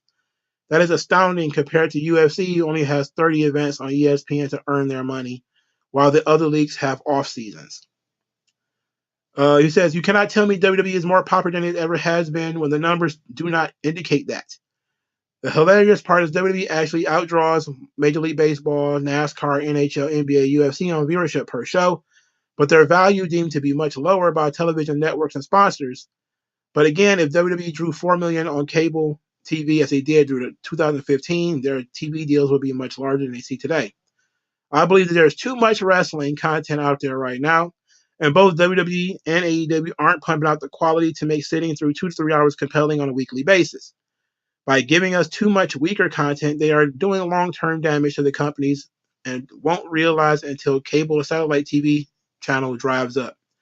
As you can see with the streaming wars, channel companies trying to enroll their own streaming service has ultimately become a huge failure. He goes into the failure of Peacock. He says wrestling fans are burned out, and I believe the wrestlers working for these promotions having to do 4 to 7 hours of television each week are tired too. That's a good point. That's something good I hadn't really thought about, if we're being honest. So he says too much wrestling to watch, too much bad wrestling to watch equals lower attendance numbers, and wrestlers won't get over. He says he's glad that Roman Reigns barely wrestles. And he says, why has Brock Lesnar been effective? Because he only wrestles a few times a year. He says, why is the NFL more popular than any other league? Look at the TV numbers, and they draw 20 to 40 million viewers per game. On weekends, depending on the team, because less is more. But okay, it's time for me to start responding to some of this stuff. Okay, so I laid out a lot of his article. It's very well written, I think, and I think some of his points are really well understood. But he is missing some things here.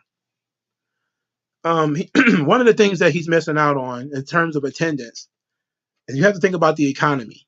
Not just the economy of the United States, but also the economy of the individual area. You have to understand, like, sometimes these companies are running these cities, the same cities over and over and over again. Or sometimes both WWE and AEW are hitting the same city around the same time. Like they may be in New York within a month of each other. That's going to affect attendance. If somebody's coming to, I think the whole London thing, Wembley and Money in the Bank and all that kind of stuff, there might be some effect there. Most people are not going to be able to afford to go to both events. So somebody might decide to go to Money in the Bank instead of going to Wembley. Some people might decide to go to Wembley instead of going to Money in the Bank. It's opportunity cost too. But a big problem that I had when deciding to go to a show, like I haven't bought SummerSlam tickets yet. And the reason is Ticketmaster. That wasn't mentioned here at all. When you start talking about attendance, Ticketmaster is very important. They're charging $15 in fees. So if you bought a $60 ticket, and you can't go by yourself, so that's $120 in tickets, at least. $14 in fees for each ticket. $15 in fees, to be quite honest. I think it's $14.95. That means if you and your family are going, that could be up to 5 people. 5 people at 60, that's $300. And then you add 15 times 5 is what, 70? Like that's a lot. Like Ticketmaster really is like getting over. And that's really that's going to affect attendance especially if you're a lower income wrestling fan, which a WWE fan tends to be. They tend to be lower income wrestling fans. It might just not fit into the family budget to go to WWE Live. But his central argument is that lower TV ratings equal lower demand. That was something he said too. I'm not sure about this one. TV ratings are just one indicator. Okay. I think that WWE has sort of, and this is true for certain other industries as well, is that consumer is not just you, me, the guy who's watching the show. The consumer is also the network. So if the network is willing to pay you to expand your brand, then there is demand for your brand. So you can't say that there's lower demand for a brand if they're asking you to expand. That's why I want to know the details of AEW Collision, right? Like if the details were that Warner Brothers wanted AEW to create more content, that's a demand for their content. They're being paid for that content. That's the demand. Now, if they can't sell tickets, that's going to be a bunch of other things. That's not just going to be um, for for attendance. You're going to look at where they're going, what kind of night they're talking about. Saturday nights. This is something that Justin LeBar talked about on Twitter. It was like a tweet that he put up. That it was something that I didn't even consider that I probably should have. And it's very important that when he posted this, I was like, oh, that's a good point. He said there's a lot of talk about Saturday night viewership will be among weekly wrestling shows like Collision. I'm curious ticket sales for a weekly Saturday night show for a brand like AEW that gets a younger audience, competing with concerts and more nightlife. Wednesday night is a great bonus to be in the middle of the week. Will they come out on Saturdays too? Last time there was a weekly Saturday show was WCW Saturday Night, which was shot on a sound stage in Florida. It was also taped probably weeks in advance because they didn't have any storylines, so nobody cared what happened on it. You're talking about a live Saturday show that is going to be competing with festivals, especially during the summer, because they're starting this thing in the summer. So you're talking about festivals and carnivals and all sorts of things that happen at night. And then television is going to be sports in the spring, in the winter. I mean, the fall. Yeah, all that stuff needs to be taken into account. Saturdays aren't a good night, but then again, there's wrestling on pretty much every night. Now, his overall point about they pump out too much content, and a lot of the content is lower quality. That is absolutely true. The more content you make, the less it really means anyway. But I think his comparison to live sports is a bit problematic because it's not an apples to oranges, apples to apples comparison. It's apples to oranges.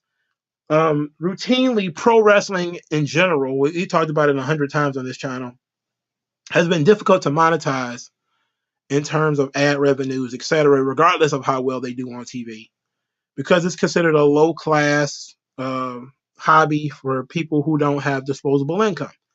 And WWE, a lot of their fan base don't have disposable income. But he has some good points here. There's some really good points here.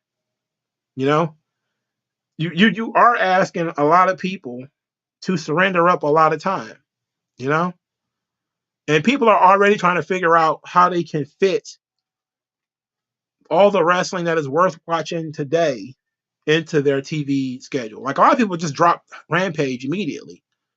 They watch it a couple of times. Now they might watch it while they're washing dishes or something like that.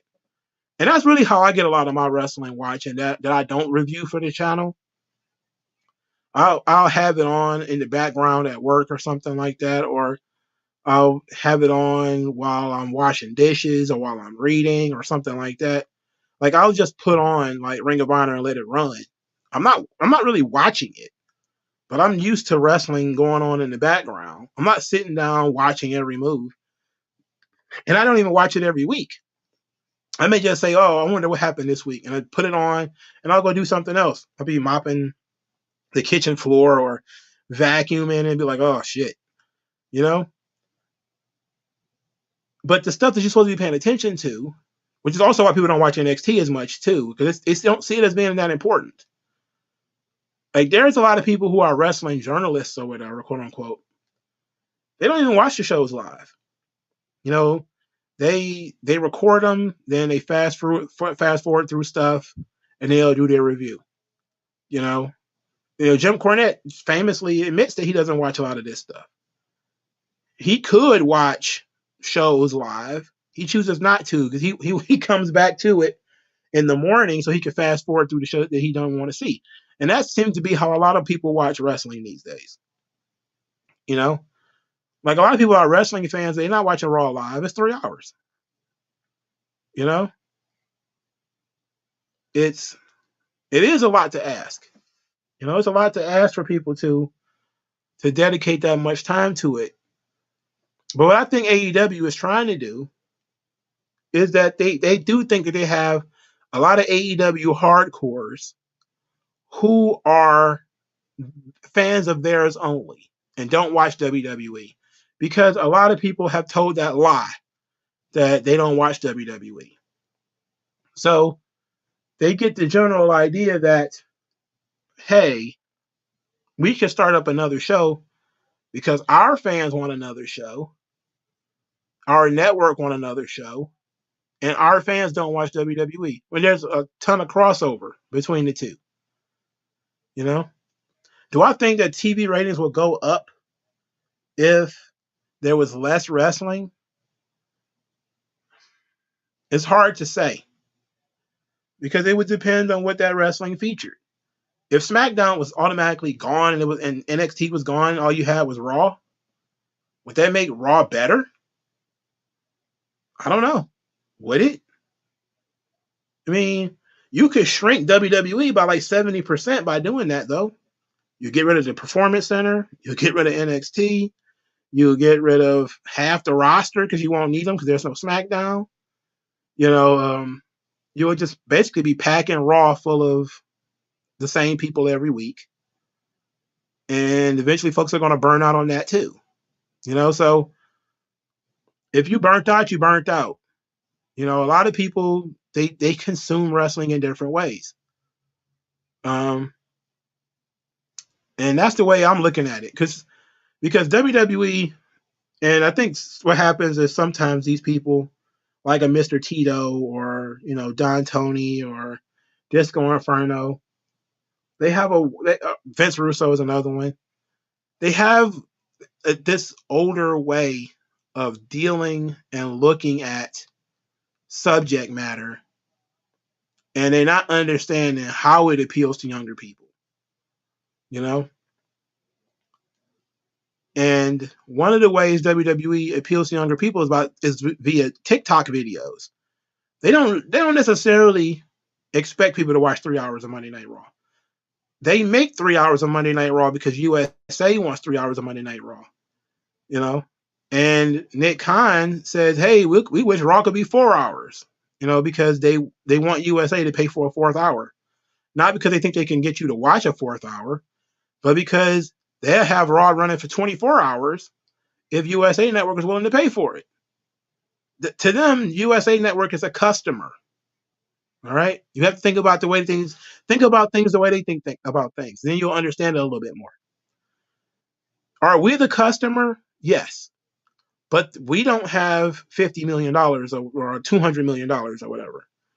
So when we try to go to the arena, if Ticketmaster is kicking up the fees, I can't go. I'm sorry. You know, it might not be worth it. You know, if I got to go in there and a pretzel is $13 by itself, or it was $7 or $8 or something like that, and it was nasty, that's too much. You know, that's going to affect my night out.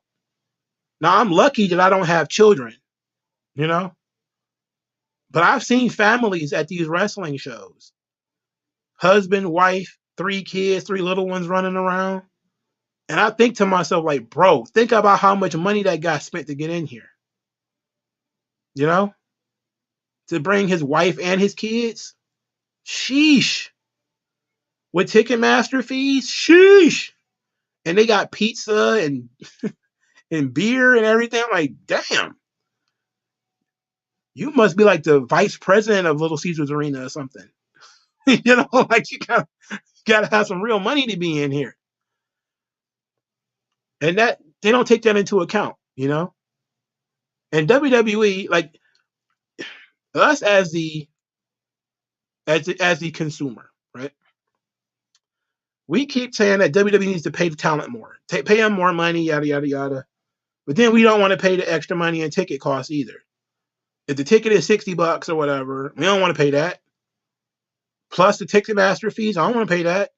But I want you to pay Roman Reigns like he's in the NFL or some shit. Like you can't have it both ways. You know? Now I'm not saying he says that. I don't want to create that straw man like I'm arguing against him in that position. I'm just saying like wrestling fans in general who think that wrestlers are being underpaid. If you want to keep jacking up their cost, then they're going to have to jack up the ticket price. You know, you also have to take into account that quite often they're leasing these arenas, and it might be costing them more to lease these arenas for whatever reason. And we don't have all the information. Now, I think this is a good subject. It's a good thing to talk about. You know, it's a good thing to talk about. I'm just not sure. I'm not fully bought in because there are so many other things that he didn't look at, you know? And not his fault. He can't possibly go over every single aspect of this. It was just an article for a fucking wrestling website. It's not like he wrote a book, you know what I'm saying? So I don't want to beat him over the head too badly.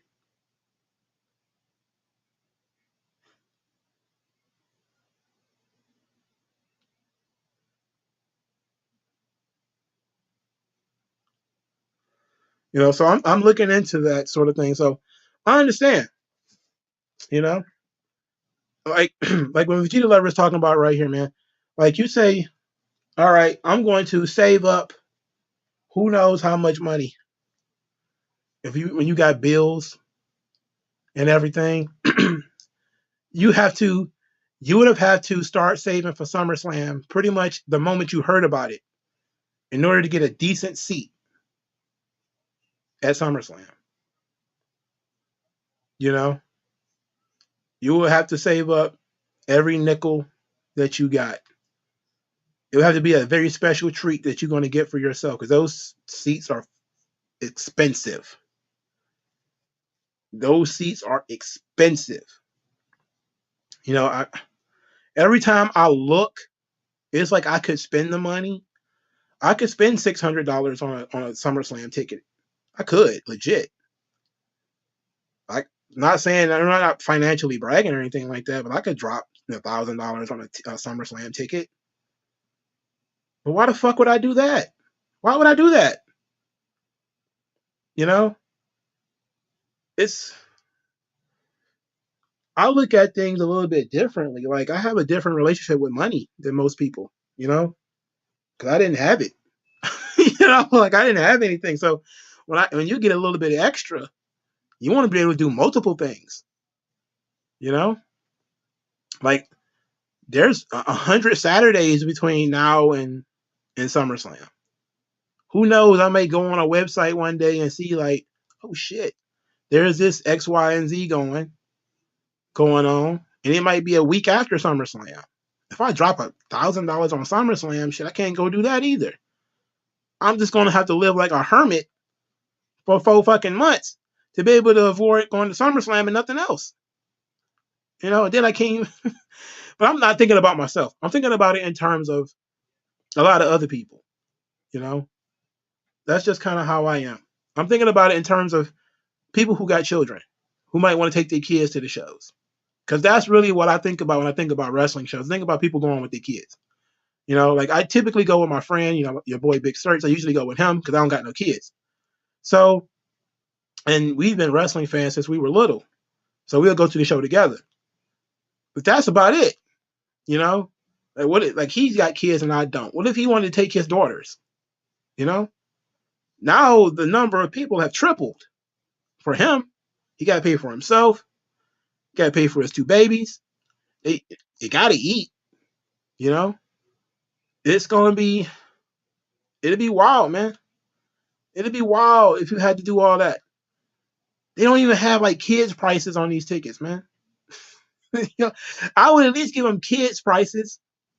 You know, like if they under 14, you know, X, Y, and Z.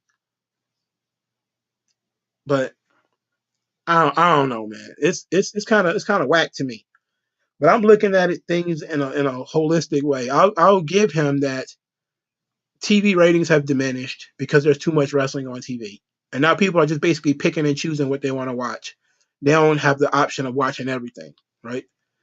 But now people are like, I don't even watch TV that much. You can just dissect this thing and I'll watch it in increments on TikTok, you know? You'll watch a whole 10-minute match in 90 seconds on TikTok. you know, and the gay community. But it's something that needs to be considered, you know. But I like the subject.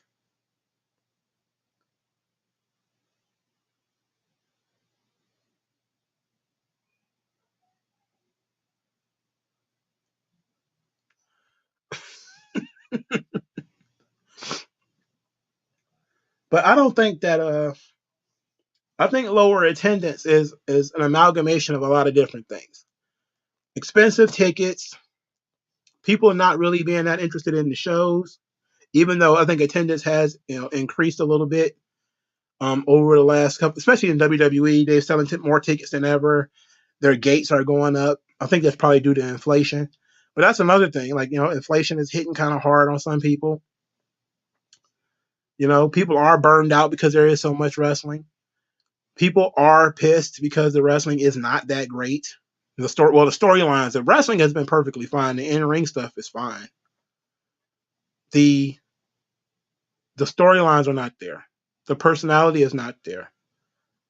You know, and so many people are looking at things and saying to themselves, "What's the point?" I'll just watch it on TV. Just like people barely say, like, when you give people options, which people have a lot of options today. You give people options, they may make another decision. You know, you can watch Raw. Do they still do Raw on Hulu? They've been doing it on Hulu for a little while. And if you have Hulu, fuck watching Raw on USA. I was watching on Hulu. Skip through the commercials. I'll DVR it, skip through it. I'll, look at the YouTube clips or whatever. I'll listen to Mongo Slate talk about it on the show, you know? Then I'll just watch the pay-per-view like I've been watching this thing the whole time. There's a lot of stuff that you can do. A lot of options that you didn't have in 97. Options you didn't have in 95.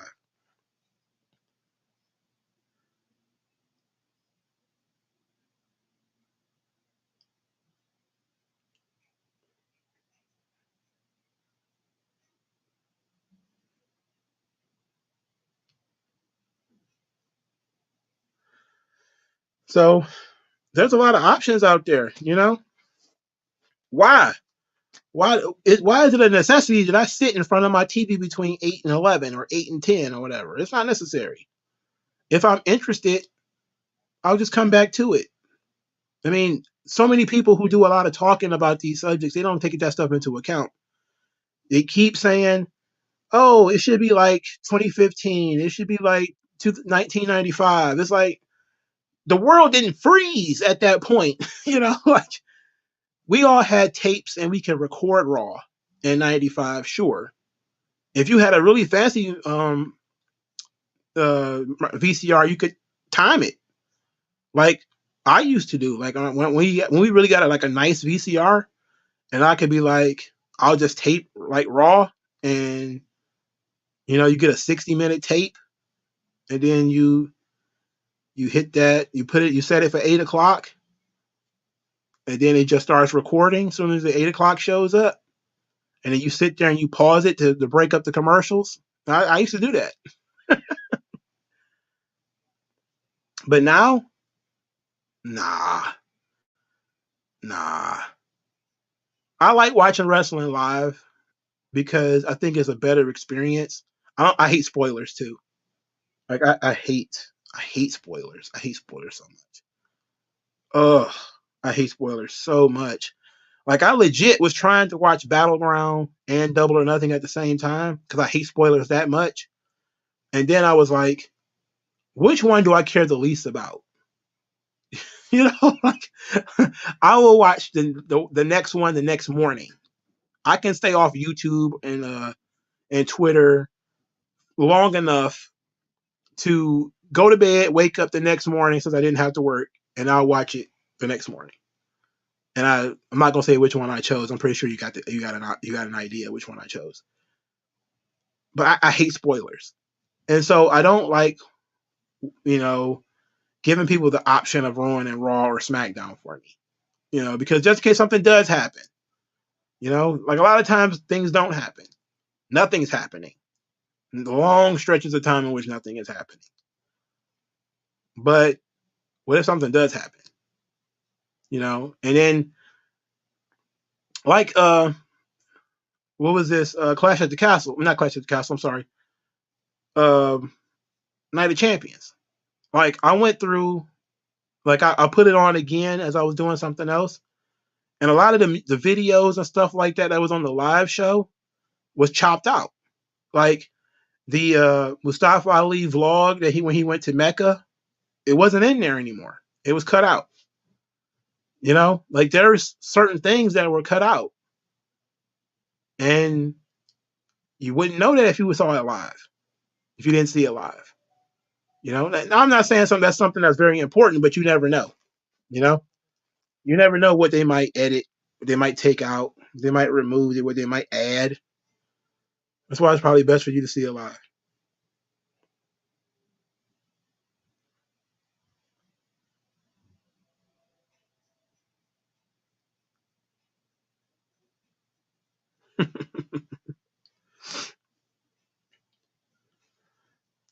Eric Mack judges whether he's going to watch a show by the thumbnail of my videos. If it looks funny, I'll watch.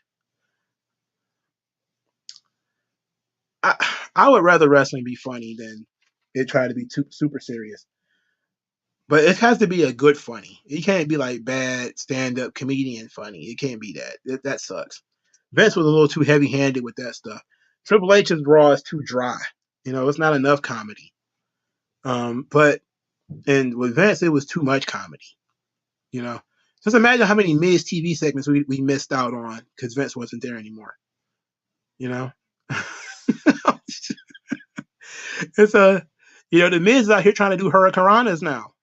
Because Triple H is running the show. So now the Miz is doing a hurricanrana instead of doing a talking segment, which is his strength.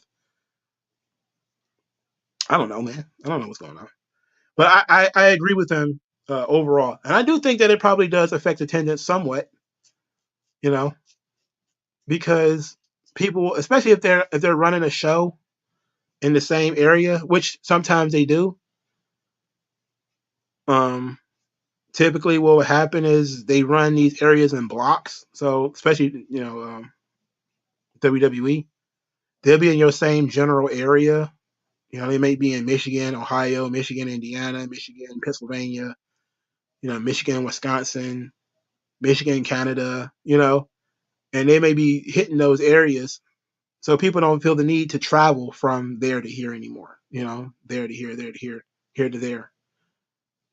Because they know it's coming to their neighborhood at some point soon. So there's a lot of different ways to look at it.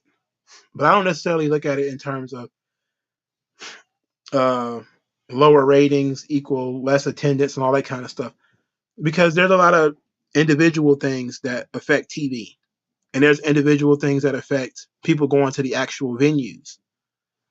Parking is far worse now than it used to be because there's more people going to the shows now.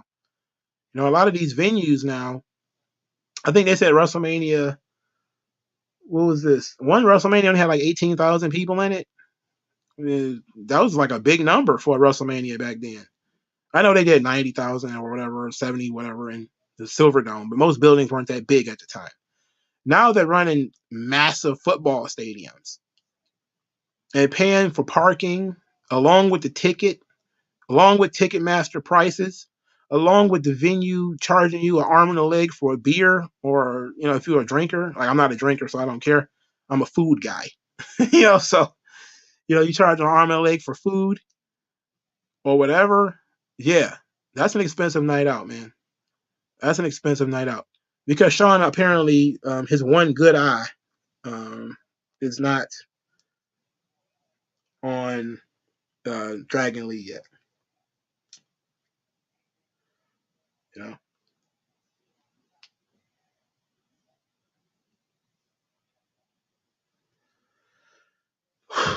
All right. It's it is it's got to be like 80 degrees. I'm super hot. So let's wrap this thing up so I can finish up my night. Thank you guys for stopping through. Um, like, share, subscribe. I'll talk to you guys later. Peace out.